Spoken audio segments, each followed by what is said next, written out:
Alright, welcome to Just Magic the Gathering.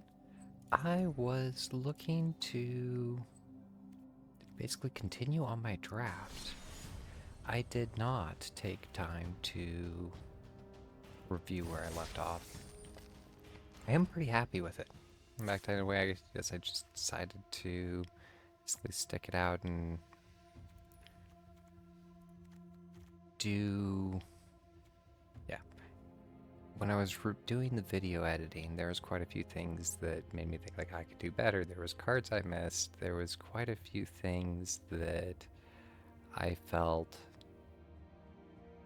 yeah, were worth explaining, or thoughts I dropped on the floor. Some of the things I felt I struggled with when I first started my videos. One of them was reading the cards all the way through and just expecting people to know what all the cards were. So I would like to go through the deck that I built out. The Descendant of Storms is nice in that every turn, if I have 2 extra mana, I can make this creature get a +1/+1, or spawn another token and go wide for defense. It works, I mean, I have to be able to attack, and this is where something like the Underfoot Underdog can help her get through and proc that for defense, but I did not end up with an Underfoot Underdog. Caustic Exhale relies on dragons, but it's -3, -3, otherwise I have to do it for 2.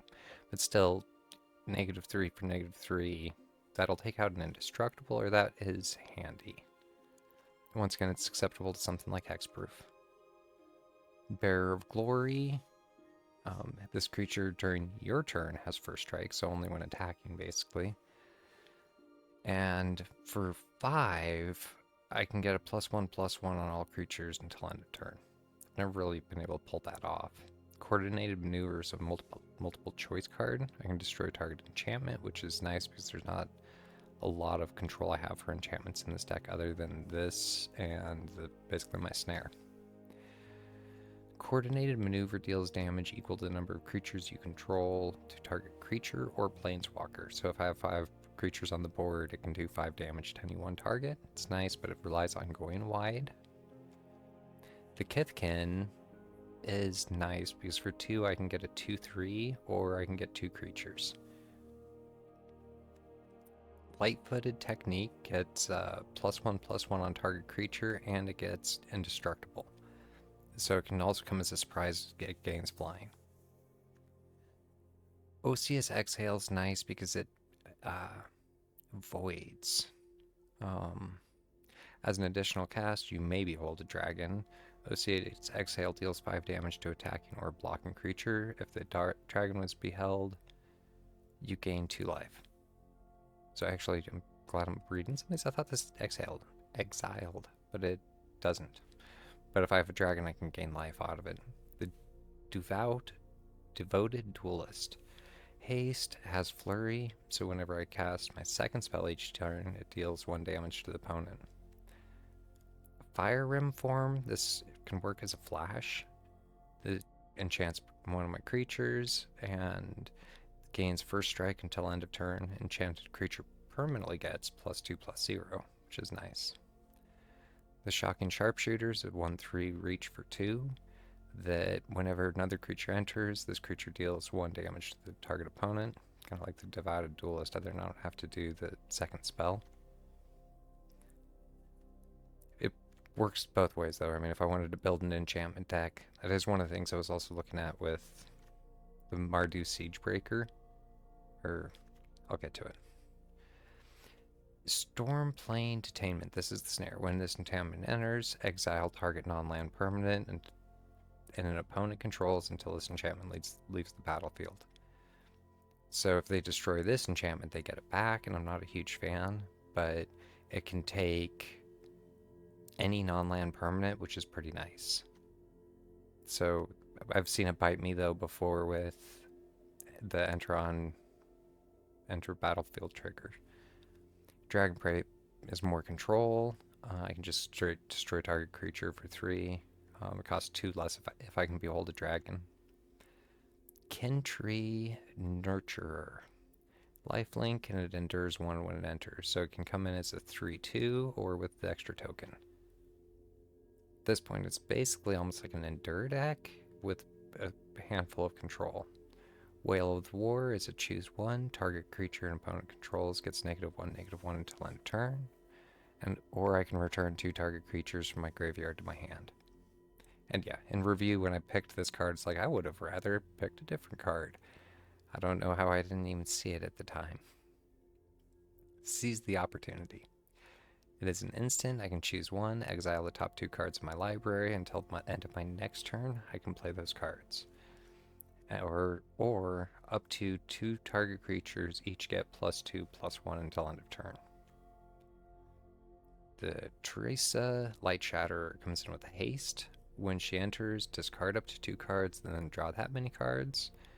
Whenever she attacks, if there are 7 or more cards in your graveyard, I can exile a card at random from my graveyard, and I can play that card this turn.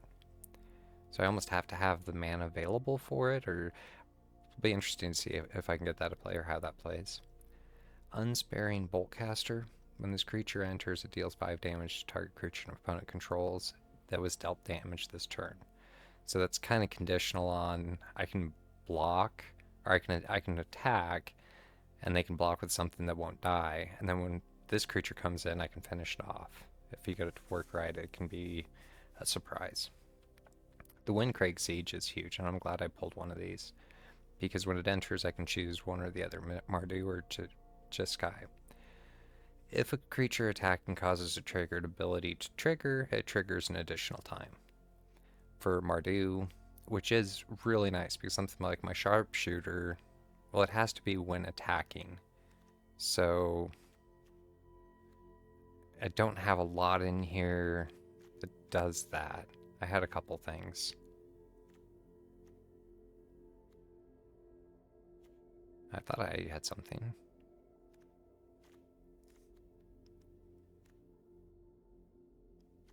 The Windcrag Siege. Or the other hand, sorry. At the beginning of your upkeep, creature create a 1/1 Red Goblin creature token. It gains lifelink and haste until end of turn, which is nice because every turn this can pop out a 1/1 basically defender, or it allows me to keep pushing with lifelink. Another draw card, which I'm kind of happy to see. You may draw 2 cards and lose 2 life, and then it's almost reliant on, because the next turn if I played like 4 creatures, or if I had something with mobilize that brings in creatures, not only does playing a creature, so yeah, if I can bring in like 3 creatures the next turn, you take 3 damage and I gain 3 life, plus I got 3 creatures. I don't know, I think that could be huge for like a Mardu mobilize, but I don't think it'll work really well in this deck. Either way, on the note of like some of my creatures that I can play with I can get the 2 creatures and get it to trigger. So I should be able to, with the Endure, get a trigger. This is handy because if they have like a Death Touch, I can just pay 1 to tap it. Estrian Sunshield. And when it enters, I can exile up to 2 cards from a single graveyard, which is nice. Like, oh, if I killed the Quasi-Revenant, he can still play it from his graveyard. This will take care of it. It's the only graveyard control I have in the deck. And this was the one I was thinking earlier. So look at the top 7 cards of your library. Put up to 2 non-creature, non-land permanent cards with mana value 3 or less onto the battlefield. And I don't have a lot of those in that deck. I mean, I can pick up I can play my Windcrag Siege, I can play my Thunder of Utility if it comes due. But a lot of my cards, like I don't think like my instant, most of these aren't going to qualify, but 7 cards is a lot too. And yeah, put the rest onto the bottom. The Sandskitter Outrider, it has Menace, and when it enters, it can endure 2. So it could be a 4/3 with Menace, or come in with an extra. Inevitable Defeat, once again, in review, I probably could have picked better on the round that I chose this card.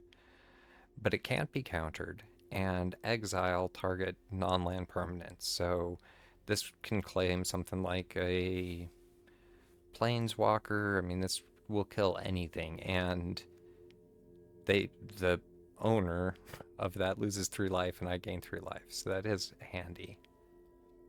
And the Siege Breaker, the Mardu Siege Breaker, Death Touch and Haste. When this creature enters, exile up to 1 target creature you control until this creature leaves the battlefield. Whenever this creature attacks, for each opponent, create a tapped token that's a copy of the exiled card attacking that opponent. At the beginning of your next end step, sacrifice those tokens. So, yeah, I have to exile something, but it can come in and start like duplicating. I'm kind of curious because this, when this attacks, I get to create a token of it. So it has to be something that has like the enter on the battlefield. So I'm not sure I have a lot that really works with that. But with that being said, I can pick something like the Skitterer, and every time I attack, I can start to do the Endure. And I still get the menace coming in, and if it dies, it doesn't matter because as long as they don't kill the Siege Breaker, it should work. And then the lands. I went with 1 Evolving Wild, 1 of the tricolor lands, and 2 of the dual colored lands, and then just kind of built out that deck. So I'm pretty happy with, I guess, where I ended up for how it is what it is. And I am mostly worried about, it just took me almost 12 minutes to evaluate the deck. I am mostly worried about being land strapped. I need all 3 of my colors. He is definitely further in copper than I am, but at least we're both in copper. So I'm not terribly unhappy with it. I got the Evolving Wild, so I got black-red. I need to go for white.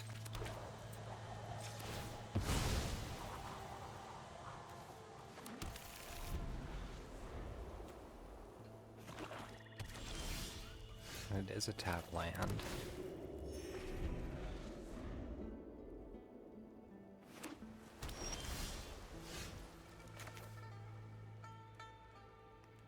I was wondering about potentially doing the Unity.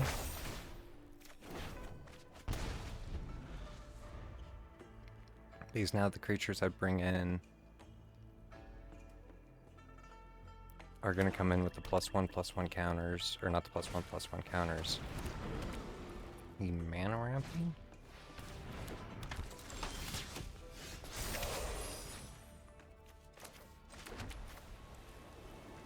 So they're gonna...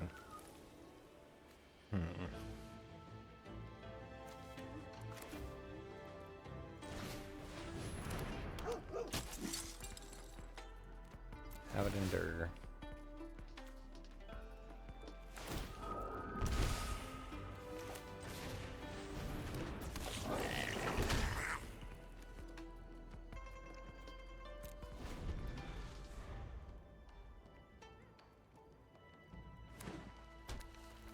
And it's for the next 2 turns. He's going to bring out a 4/4. And it's his artifact that's doing the...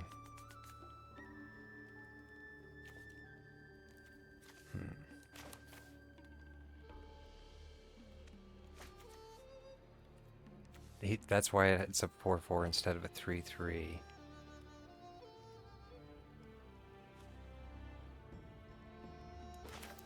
I don't have a dragon to behold.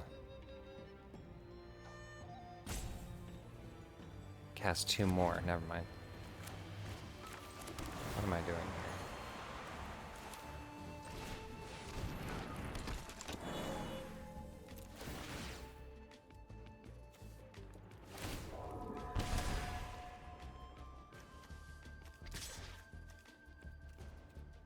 Oh. No attacks. He has the flyer that I'm in a way happy to start pushing on him if he taps out. It endures 1. Should be like a good game. Has vigilance, and he gets to surveil. But now I at least have the mana to be able to play the Dragon's Prey.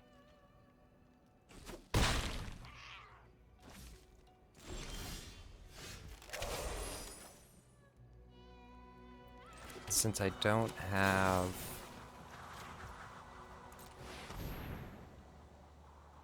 He could potentially protect it. I'm assuming he is going to protect it. And it's indestructible.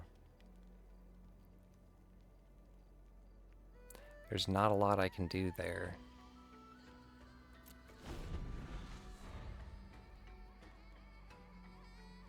This is probably very much his game. I don't really have much for draw. I wasn't able to get like this death touch off the board. Search your library for a dragon card.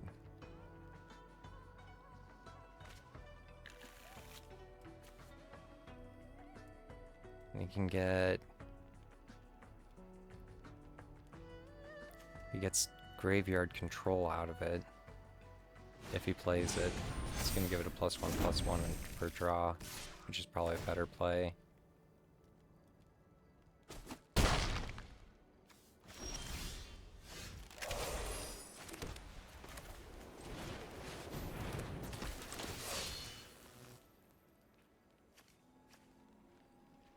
It endures 1. I mean, they only endure 1. I don't have a better option.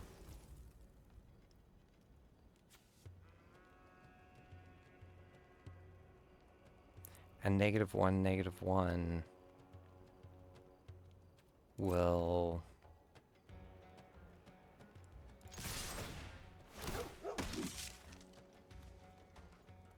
Let's see how I can do this.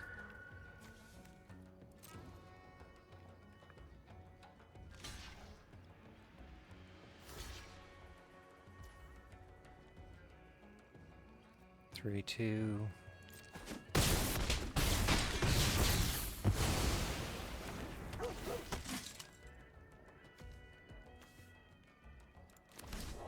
Create another token.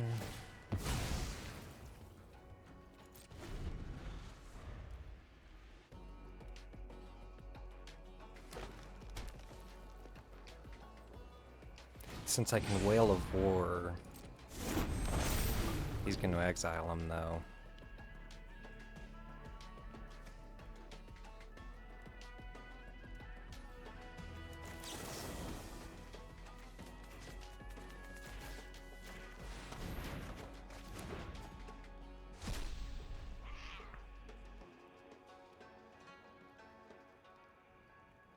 So he still has the death touch.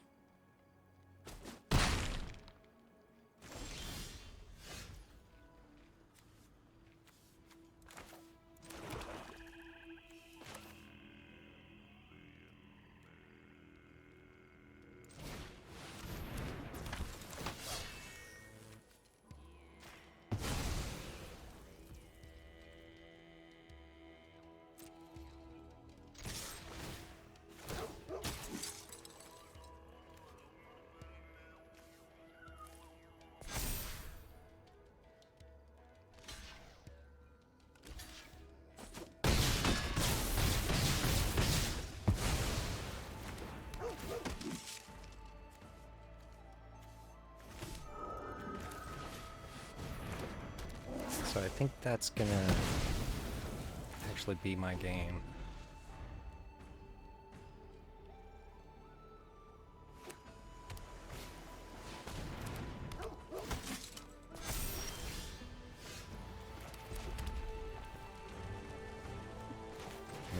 He knows exactly what I have.